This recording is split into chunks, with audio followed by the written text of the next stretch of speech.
orang-orang itu sekarang sedang membayangkan pecahnya Prabowo Subianto dan Presiden Jokowi. Ya, setelah Prabowo sudah memenangkan Pilpres kali ini, katanya Jokowi itu udah kayak bebek lumpuh yang tidak ada pengaruhnya, tidak ada kekuatannya dan lain sebagainya. Ya, salah satu yang membayangkan itu adalah Refli Harun, pendukung kuat Anies Baswedan. Ya, tim hukum Anies Baswedan yang kemarin banyak kita tertawakan. Dia membayangkan hal itu terjadi, ributnya, pecah kongsinya antara Jokowi dan Prabowo Subianto. Padahal beberapa kali Prabowo sudah mengingatkan, jangan pernah membayangkan saya pecah dengan Jokowi. Jangan pernah membayangkan, jangan pernah mengimajinasikan itu. Kita tahu kepentingan Refli Harun berbicara kayak gitu, ya supaya hasratnya terpenuhi aja, bukan karena ingin menang, sudah nggak mungkin menang, udah jelas kalah. Supaya hasratnya terpenuhi, luapan emosinya ditampung di media sosial miliknya, channel Refli Harun. Itu aja, memprovokasi masyarakat, membayangkan pecahnya yang menang. Kasihan sekali, mentalnya udah sangat rusak. Ya, udah yang kalah aja, jangan kau ikut nibruk dia yang menang. Memalukan, tahu? Wah, kita cek nih si Refli Harun terkait dengan hubungan Jokowi Prabowo. Jadi sampai sejauh mana atau berapa lama lagi kedua orang ini akan akur, itu persoalannya. Kan sejak tanggal 24 April yang lalu saat KPU menetapkan Prabowo Gibran sebagai pemenang Pilpres 2024 ya, dengan segala catatan-catatan kecurangannya, maka sesungguhnya tidak ada lagi kepentingan Prabowo terhadap Jokowi. Ya, satu-satunya kepentingan mungkin karena dia presiden sampai 6 bulan ke depan. Tapi saya mengatakan bahwa secara de facto yang menjadi bos, yang menjadi presiden adalah Prabowo Subianto, dan Jokowi hanyalah bebek lumpuh atau lemdak. Dia sekarang ini berada posisi yang hanya berkuasa secara de jure tapi de facto tidak. Kenapa saya mengatakan demikian? Ya sederhana, lihat saja manuver-manuver Prabowo untuk merangkul tidak hanya pendukung dalam Pilpres, tetapi juga mereka-mereka yang tidak mendukung dia, terutama yang berasal dari 01. Nasdem sudah sejak awal, ibarat botol ketemu tutup, klop langsung. PKB sudah didatangi setelah ditetapkan sebagai pemenang. Kenapa Prabowo membutuhkan Nasdem dan PKB dan tidak PKS? Sederhana, karena ya tadi sama-sama saling membutuhkan. Pastinya Prabowo membutuhkan Nahdien, dan kita tahu Nahdien orang yang paling dalam tanda kutip bisa diajak masuk ke pemerintahan dengan alasan apapun, dan paling mudah adalah 2 in 1. Kalau sudah merekrut PKB, maka tidak perlu lagi merekrut NU struktural, karena NU struktural pasti ikut kekuasaan. Jadi PKB cukup, dan bagi Caimin aman partainya. Makanya saya katakan, apa iya seseorang harus menjabat di partai terus-menerus selama puluhan tahun tanpa boleh diganti? Apalagi kalau orangnya masih muda, masih sehat, masih segar ya. Itu menurut saya perlu menjadi catatan juga. Tapi intinya adalah Caimin aman dari gangguan Hovifah Indar Parawansa yang dalam tanda kutip sudah menanam saham bagi kemenangan Prabowo Subianto, walaupun dengan politik sandra seperti kepada Erlangga Hartarto dan kepada Zulkifli Hasan. Begitu masalah impor gula dibuka, langsung Zulkifli Hasan merapat, tidak berkutik. Minyak goreng dibuka, rapat Erlangga Hartarto. Kemudian kantor gubernur diobrak-abrik, rapat Hovifah Indar Parawansa. Jadi itulah politik Jokowi. Dan itu dimanfaatkan oleh Prabowo sebanyak-banyaknya untuk mengambil keuntungan.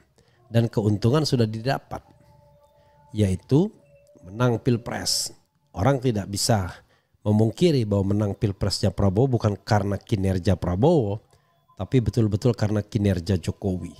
Kalau hanya kinerja Prabowo sendiri, paling tidak akan terjadi 2 putaran. Tapi dengan kinerja Jokowi, dengan state aparatusnya, state financial resourcesnya, kebijakan atau polosinya, maka kemenangan jauh lebih mudah didapat. Dan Prabowo patuh itu karena tujuannya fokus bagaimana memenangkan Pilpres. Karena dia sendiri orang yang yakin bahwa tidak mungkin menang Pilpres hanya ngabisin duit katanya, ya one day, ya, kalau tidak didukung oleh Jokowi. Jadi betul-betul Jokowi adalah the only passport untuk memenang, to win the election, presidential election. Dan itu sudah tercapai.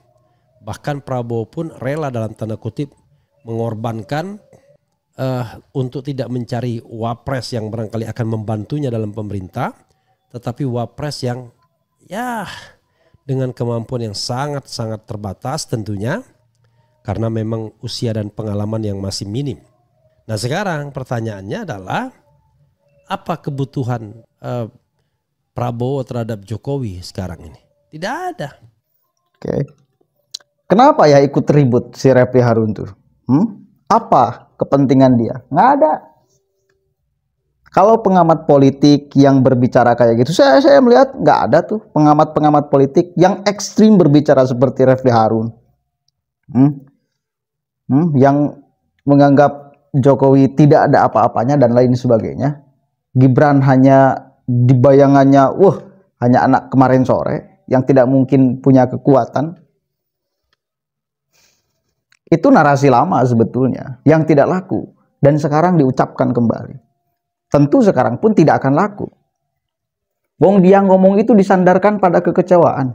Dia ngomong itu disandarkan pada kemarahan. Dia ngomong itu disandarkan pada kekalahan. Ya, bukan karena objektif melihat fakta hubungan Prabowo dan Jokowi, bukan. Jangankan fakta pecah kongsi Prabowo dan Jokowi. Prabowo sudah mengatakan jangan pernah membayangkan. Ya, jangan pernah membayangkan, jangan pernah bermimpi bahasanya. Ya, bahasa Prabowo yang diucapkan oleh siapa itu, Yusril Iza Mahendra. Jangan pernah bermimpi pecah kongsi Prabowo dan Jokowi. Itu dua orang yang saling membutuhkan untuk kemudian pemerintahan ke depan. Ya, dan kita percaya Prabowo sudah berubah. Ya, kenapa kita pilih Prabowo dan Gibran? Karena kita percaya Prabowo-nya sudah berubah. Dulu saya pribadi nggak pilih Prabowo. 2014 dan 2019. Ya, karena banyak hal. Dan sekarang kekurangan-kekurangan itu saya lihat sudah ditutupi oleh dia. Termasuk dalam merangkul gerakan ormas yang berpotensi malah akan merusak stabilitas negara, stabilitas sosial, mengganti, merusak ideologi. Sekarang kemarin baru datang ke PBNU, Prabowo Subianto dan Gibran. Imajinasi Refli itu Gibran sekarang itu sudah tidak diajak kemana-mana. Kata siapa? Baru kemarin datang ke PBNU berdua kok. Dan kata Prabowo, saya butuh NU, saya butuh Islam yang rahmatan lil alamin, Islam yang moderat. Tidak seperti dulu. Mungkin kalau dibahasakan dulu, saya butuh Islam yang radikal, kalahkan Islam kanan. Sekarang enggak. Dan saya percaya Prabowo memang akan berubah di dalam mengafirmasi gerakan-gerakan Islam ini. Ya, gitu. Merapatnya ke yang punya ideologi waras lah di Republik ini. Tidak mengganggu orang lain, tidak akan mengganti ideologi negara. Gitu. NU, kalau tidak NU Muhammadiyah. Ya, kalau merapat ke HTI ya siap-siap. Masyarakat Indonesia lebih banyak yang warasnya daripada yang tidak warasnya. Terbukti ketika Prabowo merapat ke HTI mengafirmasi gerakan orang HTI dan EPI, dia kalah kok 2014 dan 2019. Sekarang merapat ke NU menang dia. Ya karena itu menjadi bukti bahwa mayoritas masyarakat Indonesia memang sadar akan keberagamaannya yang mesti moderat. Ya, yang mesti rahmatan lil alamin.